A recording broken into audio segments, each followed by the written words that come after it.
राकेश आज ऑफिस से जल्दी आ गया था। शाम के 5 बजे राकेश ने फ्लैट की घंटी बजाई। वैसे तो हर रोज तुरंत फ्लैट का दरवाज़ा खुल जाता था। ऑफिस से राकेश का घर आने का समय रोज यही 8 साढ़े 8 बजे का होता है। नेहा फ्लैट की घंटी बजते ही समझ जाती थी कि पति आ गए हैं। आज ऐसा कुछ नहीं हुआ। दरवाज़ा नहीं खुला। राकेश ने फिर से घंटी बजाई। कुछ देर बाद नेहा ने दरवाज़ा खोला और बिना कुछ कहे चुपचाप कमरे में वापस चली गई। राकेश ने देखा कि आज हॉल की लाइट भी नहीं जली है। घर में अंधेरा है और किचन में छोटी बत्ती जल रही थी। राकेश हैरान हो गया। हॉल की लाइट राकेश ने जलाई। लाइट जलते ही राकेश ने नेहा की आंखों में आंसू देखे। क्या हुआ, तबीयत तो ठीक है ना? राकेश ने नेहा से पूछते हुए हॉल की बड़ी बड़ी लाइट जलाई। पति के पूछते ही नेहा फूट फूट कर रोने लगी। राकेश ने उसे हौसला दिया। क्या हुआ, बताओ तो सही। यूं रोने से कुछ हल नहीं निकलेगा। राकेश ने नेहा को अपने सीने से लगाया। 3-4 मिनट के बाद नेहा का रोना बंद हुआ। पल्लू से आंसू पोंछे लेकिन कुछ कहा नहीं। राकेश ने पीने को पानी दिया। नेहा ने पानी पिया और फिर रोने लगी। नेहा को बार बार रोते देख राकेश चिंतित हो गया। उसे कुछ समझ नहीं आ रहा था कि आखिर नेहा को क्या हो गया है। नेहा, कुछ तो बोलो। ऐसे रोने से किसी समस्या का समाधान नहीं निकलेगा। कुछ देर बाद नेहा ने कहना शुरू किया, आपको मालूम है कि डॉली की शादी है। डॉली की शादी? मेरे पास तो कोई खबर नहीं है। मुझे भी शाम को पता चला।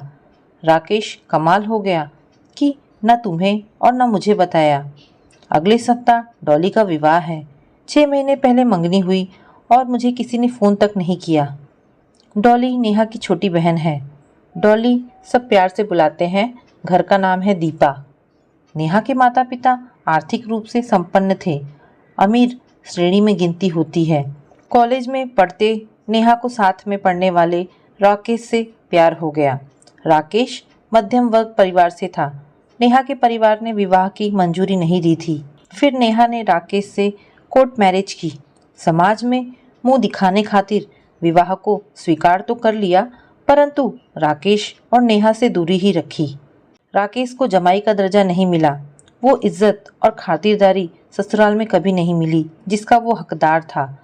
राकेश ने हकीकत को समझ स्वयं ही अपने ससुराल से दूरी ही रख ली। लेकिन नेहा का मन नहीं मानता था। वो अपने मायके जाती थी। उसे इस बात की कभी शंका नहीं हुई कि उसे मन से भुला दिया गया है। सिर्फ दुनिया को दिखाने के लिए और अपनी बिरादरी में इज्जत की खातिर नेहा को सम्मान दिया। समय बीता और दूरी रख ली। राखी और भाई दूज के त्यौहार भी सिर्फ औपचारिकता ही होकर रह गए। भाइयों का न्योता आना बंद हो गया। फिर भी उसका मन नहीं मानता था और स्वयं ही मायके चली जाती। राकेश ने ससुराल जाना बंद कर दिया क्योंकि वहाँ उसे साथ अनचाहे मेहमान की भांति व्यवहार किया जाता था, जिस कारण वह अपमानित महसूस करता था। अमीरी और गरीबी ही दो परिवारों के बीच दूरी का कारण बनी। नेहा का मायका बहुत अमीर है, यह सत्य है, परंतु राकेश गरीब तो नहीं है, मध्य वर्गीय है। अपनी और नेहा की हर ज़रूरत पूरी हो जाती है। 2 कमरों का फ्लैट जहाँ रहते हैं लोन पर लिया, जिसकी मासिक किस्त जाती है। कार भी है, उसकी भी मासिक किस्त जाती है। आवश्यकता की हर सामग्री घर में है, परंतु विलासिता की नहीं। उसकी साली डॉली का रिश्ता हुआ और अब शादी है। इसकी खबर नेहा और राकेश को नहीं दी। नेहा सदमे में आ गई, लेकिन राकेश को कोई आश्चर्य नहीं हुआ। नेहा, तुम्हें किसने बताया? चाची जी ने आग लगाने के लिए बताया। जब 6 महीने पहले रिश्ता पक्का हुआ तब क्यों नहीं बताया? आज भी ना बताती तो अच्छा होता। राकेश की आवाज़ में नाराज़गी थी। अगर चाची ना बताती तो मुझे मालूम भी नहीं पड़ता। तुम्हारा दिल भी नहीं टूटता। मुझे घर का सदस्य नहीं मान रहे। बिल्कुल सच। आज तक मुझे जमाई नहीं माना और तुम्हें बेटी समझना छोड़ दिया। समझने से क्या होगा? उनकी बेटी हूँ, कोई नहीं जुटला सकता। कानूनी रूप में तुम उनकी बेटी हो और मैं जमाई, परंतु जबरदस्ती तुम उनके मुंह से यह बात निकलवा नहीं सकती। वो रिश्ता नाता तोड़ चुके हैं। तुम्हें इस बात को स्वीकार कर लेना चाहिए। ऐसा नहीं होता राकेश। नेहा, तुम्हें अब हकीकत को समझ जाना चाहिए। आज हमारे साथ नाता नहीं रखना चाहते, कल नाता फिर से जुड़ भी सकता है। मिलना और बिछुड़ना एक सिक्के के दो पहलू हैं, समयानुसार सिरे बदलते रहते हैं। राकेश, तुम क्या कहना चाहते हो? यही कि अधिक मत सोचो। यदि बुलावा आता है तब शादी में शामिल होना, और यदि नहीं बुलाते तब दिल और दिमाग पर अधिक जोर नहीं देना। शायद नियति को यही मंजूर है। बिन बुलाए शादी में शामिल नहीं होना। मैं जरूर जाऊंगी। बिन बुलाए? हाँ, घर की बेटी हूँ, मुझे बुलावे की क्या ज़रूरत? नेहा, तुम सही कह रही हो।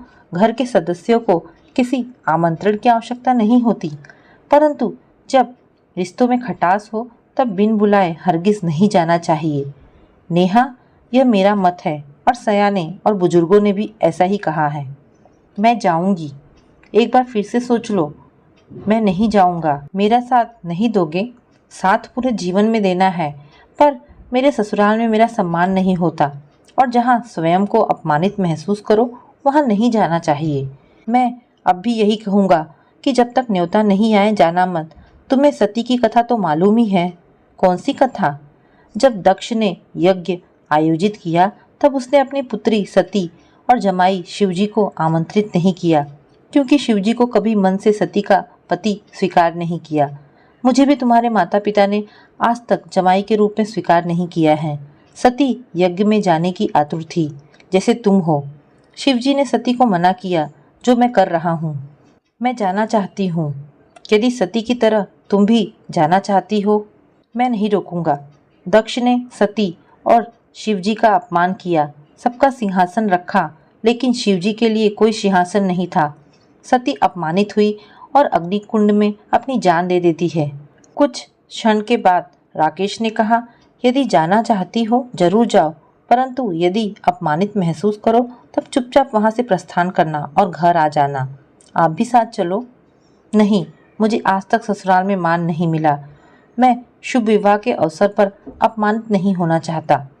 राकेश ने रोका तो बहुत, परंतु नेहा भावनाओं में बहकर अपनी छोटी बहन डॉली के विवाह पर अपने मायके पहुंच गई। घर में विवाह की हलचल चारों ओर थी। 800 गज के क्षेत्र में बनी विशाल और भव्य कोठी की गेट पर ऑटो से नेहा उतरी। एक नज़र कोठी पर डाली। चारों ओर जगमगाती बत्तियों के बीच छटा निराली ही थी। होठों पर हल्की सी मुस्कान आई और ऑटो वाले को किराया दिया। अपना सूटकेस गेट पर रखा और वॉचमैन से गेट खोलने को कहा। वॉचमैन नया था और वह नेहा को नहीं पहचानता था। नेहा लगभग 1 साल बाद अपने मायके आई थी। किससे मिलना है? वॉचमैन के इस प्रश्न पर नेहा भड़क गई। क्या मतलब है तुम्हारा? अपने घर में जाने के लिए मुझे किसी से पूछना होगा? चलो सामान अंदर पहुंचाओ और गेट खोलो। मैं आपको नहीं जानता। अपना नाम बताए और किससे मिलना है। कोठी के वॉचमैन का उसे रोकना और उसका नाम पूछना नेहा को अपमानित कर गया। उसने स्वयं ही कोठी का गेट खोलने लगी और गेट को ढकेलने लगी। वॉचमैन ने नेहा का हाथ पकड़ लिया और गेट नहीं खोलने दिया। नेहा वॉचमैन के रवैये पर हैरान हो गई। कुछ पलों तक नेहा चुपचाप वॉचमैन को घूरती रही, फिर सूटकेस हाथों में लिया और दरवाजे को खोल अंदर गई। उसी समय उसके माता पिता और चाची बाहर आए। BMW कार जाने के लिए तैयार खड़ी थी। ड्राइवर ने कार का गेट खोला। नेहा के माता पिता ने नेहा को देखा और अनदेखा कर कार में बैठ गए। चाची नेहा के समीप आई और तीखे स्वर में बोली, नेहा, तुम यहाँ क्यों आई? चाची, डॉली मेरी छोटी बहन है, उसकी शादी में आई हूँ। जब तुम्हें बुलाया ही नहीं तब क्यों आई? आपने ही तो शादी का बताया था। मैंने तुम्हें बताया था, कोई आमंत्रण नहीं दिया था। बिना आमंत्रण किसी के विवाह में सम्मिलित नहीं होते, यह तो तुम्हें मालूम होगा। क्या अपनों को भी आमंत्रण की आवश्यकता होती है? नेहा, जब तुम्हारे पापा नहीं चाहते, अब तुम वापस चली जाओ। चाची, तुम्हारे कहने से तो नहीं जाऊंगी, मैं पापा से बात करती हूँ। इतना कहकर नेहा कार की ओर बढ़ी। नेहा रुको, आगे आने की कोई ज़रूरत नहीं है। जब हमने तुम्हें नहीं बुलाया तब शादी में आने की कोई ज़रूरत नहीं है। पापा, क्यों? मुझे पसंद नहीं कि इस शादी में तुम अपनी गरीबी सबके सामने दिखाकर मेरी नाक कटवाओ। डॉली की शादी हमारे से भी ज़्यादा अमीर खानदान में हो रही है। शादी के समारोह में शहर के क्या देश के अमीर व्यापारी, उद्योगपति और सरकारी अधिकारी उपस्थित होंगे। उनके सामने मैं तुम्हारे फटीचरपने की नुमाइश नहीं करना चाहता। मैं नहीं चाहता कि किसी को भी भनक लगे कि मेरी लड़की 2 कमरों के टूटे फूटे फ्लैट में रहती है और मेरा जमाई छोटी मोटी नौकरी करता है। इसीलिए डॉली की शादी में कोई जगह नहीं है। क्या आपकी नज़रों में सिर्फ रुपया पैसा ही सब कुछ है? रिश्ते भी रुपए के तराजू में तुलते हैं। लड़की भी पराई हो गई। तुम हमारे लिए तभी पराई हो गई जब तुमने 2 टके के छोकरे से शादी कर हमारे मुख पर कालिक पोती थी। यह तुम क्या जानो कि हमने अपमान का घूंट कैसे पिया था। जितनी तनख्वाह राकेश को मिलती है उससे ज़्यादा के नौकर मेरे ऑफिस में धक्के खाते हैं। नेहा, तुम्हारा और हमारा कोई मेल नहीं। अब रास्ते से हट जाओ। हमें डॉली की शादी की शॉपिंग पूरी करनी है। इतना कहकर पापा ने ड्राइवर को कार चलाने को कहा और खिड़की के शीशे बंद कर दिए। कार चली गई। नेहा चुपचाप कोठी के बाहर फुटपाथ पर गुमसुम बैठ गई। वॉचमैन ने नेहा से माफ़ी मांगी क्योंकि वह पहचान नहीं सका। तुम्हारा कोई कसूर नहीं, तुम अपना फर्ज निभा रहे थे। कहाँ जाओगी बहन? वॉचमैन के मुंह से प्यार भरा बहन शब्द सुनकर नेहा की आंखें भर गई। माता पिता ने नाता तोड़ दिया और एक मामूली सा इंसान इंसानियत का आदर्श बन गया। ऑटो, नेहा ने हल्के से सिर्फ इतना ही कहा। वॉचमैन ने एक खाली जा रहे ऑटो को रोका। नेहा ऑटो में बैठी। घर पहुंचकर राकेश के सीने पर अपना सर टिका दिया। राकेश ने नेहा को बाहों में लिया। राकेश, मैं तुम्हारे साथ रहकर बहुत खुश हूँ। अब मैं कभी अपने मायके नहीं जाऊंगी। और नेहा के आंखों से आंसू बह निकले। तो दोस्तों, ये कहानी आपको कैसी लगी? आशा करती हूँ आपको कहानी पसंद आई होगी। अगर आपको कहानी पसंद आई है तो प्लीज़ इसे लाइक एंड शेयर करें। धन्यवाद दोस्तों।